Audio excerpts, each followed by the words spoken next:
Ինձ մոտ այսօր սաղմոն ձկան ֆիլե է, պատրաստելու եմ ջեռոցում ամենապարզ և հասարակ տարբերակով, այսպես շատ համեղ և նուրբ է ստացվում։ Այսպես պահպանվում է ձկան համը և նրբությունը։ Ցանկացած ձուկ կարող եք պատրաստել հենց այս տարբերակով։ Սաղմոնը ինձ մոտ կշռում է 1 կգ։ Ձուկը գնել եմ հենց այսպես պատրաստ վիճակում։ Բաժանում ենք այսպիսի ոչ շատ մեծ կտորների, որից հետո համեմելու եմ աղով և սև պղպեղով։ Ցանկության դեպքում կարող եք համեմել նաև կարմիր պղպեղով։ Կարող եք նաև ծայրի յուղոտ հատված առանձնացնել և առանձին պատրաստել։ Ես չեմ հեռացնում, հենց ամբողջական տարբերակով պատրաստում եմ։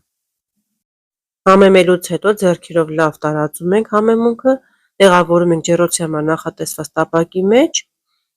և թողնում ենք մարինացվի մոտ 1 ժամ։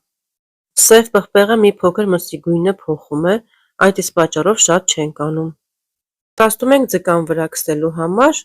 թանձրուկ, որի համար մեզ պետք է բուսայուղ կամ ձիթայուղ, կիտրոնի հյութ, սխտոր։ Նաև ավելացնել եմ էլի մի փոքր աղ և սև պղպեղ։ Բոլորը միասին լավ խառնում ենք և քսում ենք ձկան վրա։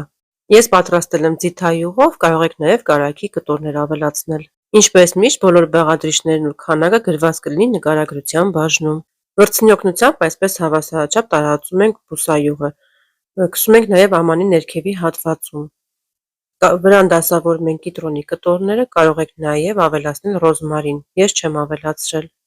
Տեղափոխում ենք նախապես տաքացված ջեռոց, եփելու ենք ընդամենը 15-ից 20 րոպե, ոչ ավել, 180 աստիճանի տակ։ Ահա և մեր համեղ ու գեղեցիկ ձուկը պատրաստ է։ Տեսեք, թե ինչքան լավ է ստացվել։ Այս նույն տարբերակով կարող եք պատրաստել իշխան ձկան կամ սիգի ֆիլեն։ Այսօր էլ այսպիսի տարբերվող և համեղ բաղադրատոմս էի պատրաստել ձեզ համար, հուսով եմ հավանեցիք։ Պատրաստեք և գրեք ձեր կարծիքը։